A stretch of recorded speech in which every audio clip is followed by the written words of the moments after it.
আছে আমি কিনে দিচ্ছি আবার একটা দিকে আমি একটা রিকোয়েস্ট করছি আপনাকে ওই যদি জমাই বাবুদের কাছ থেকে কিছুদিন মেয়েটা বন্ধ রাখে তাইলে আমি সম্পূর্ণ একটা কথা বলছি আল্লাহর কসম কেটে বলছি কোনোদিন আমাদের অশান্তি হবে না। পরে কোন ভিডিও দেখিয়ে তাহলে ওই দেখা করাইছে আমাকে নিজের বউ যদি আমার কাছে থাকে নিজের বউ যদি আমার কাছে থাকে তাহলে আমি কেন কোন ভিডিও দেখি? নিজের বউ যদি আমার কাছে থাকে স্বাভাবিক একটা কথা বলছি তাহলে ও তো মানে দেখে তাই ও যদি আমাকে বলছে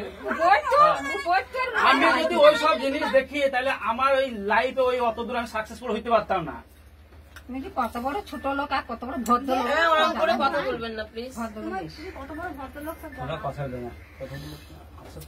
খান ভাই মেজে তোমাকে বড় জামাইটা ই করছো তারা যে কত ভালো ছেলে ওই মেজে ধরে ভাইছে আমার অবস্থা তুমি প্রমাণ করো। দেখো আমি একটা কথা বলবো তুমি বলেছো বলে আমি লাইভ চলছে বলে আমি চুপ আছি। যখন মানে আমি প্রথম আসি অষ্টমূল্যায়ন করতে আসি তখন খালা কি বললো মানে একটা কথা বলছে খালা বললো আমার বড় মেয়ের সাথে তার চাচাতো ভাইয়ের একটা অবৈধ সম্পর্ক ছিল কিন্তু তারপর থেকেও মানে নিয়েছে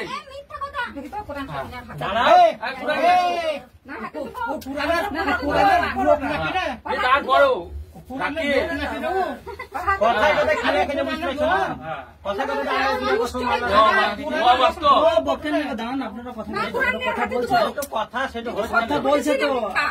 আমার পড়া ছাড়া কিছু না লোক লোকের কথা বুঝুক না নিজে বুঝুক কেন আপনি দেখেন না পড়া ছাড়া আমি ওসব নাই আপনি মোবাইল দেখেন পড়া ভরা আমাদের ছেলেদের সম্পর্ক ছিল আমার পাসওয়ার্ড মারা থাকতো না দেখছে কত বড় সবার সামনে দশের সামনে মিথ্যা কথা মিথ্যা কথা আমি বলিনি পাড়ার লোকেই তো বলেছিল ঘরে আবার জোয়ান লাগা জোয়ানটা কিভাবে ফেলবো আবার দেখবো ওরাই বলা করেছে তাহলে আমি কেন জানবো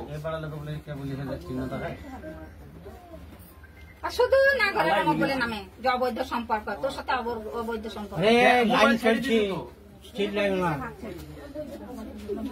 কত বড় মিথ্যা কিছু নেই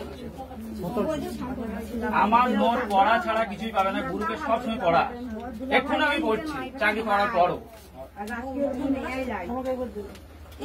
আমি তো এই মানুষটাকে বলেছিলাম যে পাড়াটা সুদিন এসে গেছে আমার মেয়ের কিরকম চরিত্র। আচ্ছা একটা কথা বলি তোমাদের যে প্রবলেমটা আমার যতটুকু আমার কাছে প্রমাণ এসছে সেই প্রমাণ অনুযায়ী আমি যেটুকু বুঝলাম দেখো অতিরিক্ত ভালোবাসাও ভালো না ওই অতিরিক্ত ভালোবেসে অতিরিক্ত স্বামী স্ত্রীর মেলামেশাও ভালো না। বিয়ে 3 দিনে সবসময় জানো আইনত ভাবে ভারতীয় সংবিধান অনুযায়ী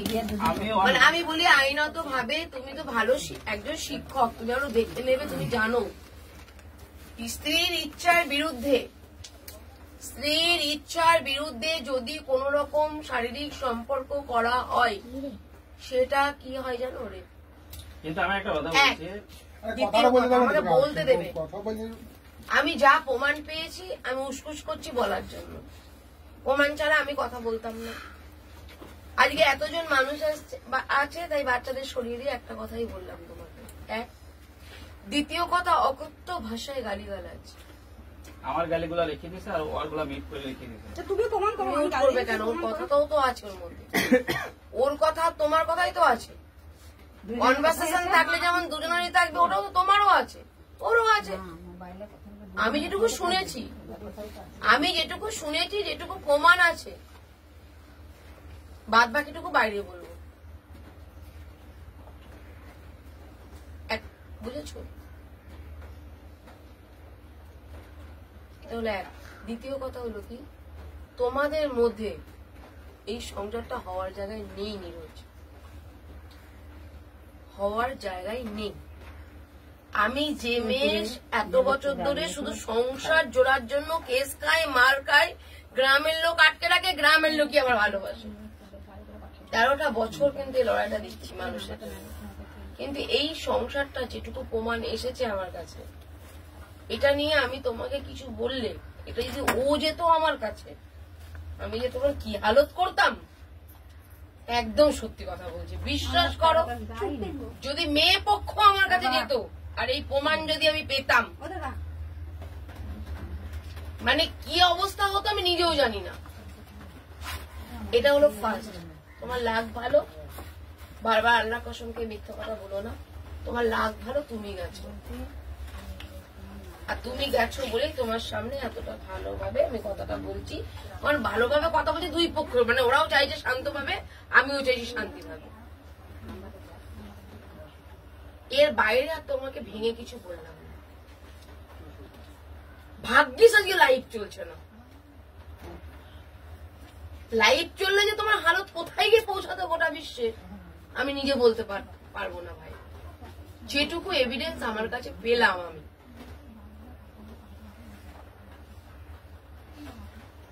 দেখো স্বামী স্ত্রীর অনেক অশান্তি হয়। আমি এটাও করতাম, দিদি জামাইবুর সাথে তুমি কথা বলো না, নিজের সংসারটা তুমি করো, একজন সরকারি চাকরি করে তোমার হাজবেন্ড, তোমার একটা ব্রাইট ফিউচার আছে, ঠিক আছে, তুমিও শিক্ষিত মানে যাই নিরোজ, তুমি ওকে পড়াশোনার জন্য সহযোগিতা করবে, কেন করবে না, চলো তুমিও করবে। কত মেয়েদের পড়া বন্ধ করে দিয়ে স্বামীরা গিয়ে প্রতিবাদ করে পড়াশোনা করাচ্ছি, কলেজ পর্যন্ত গেছে, বাচ্চা মানুষ করছে, কলেজ গেছে, বাড়িও দেখেছে, বাইরেও দেখেছে, আমি এগুলো সব করেছি।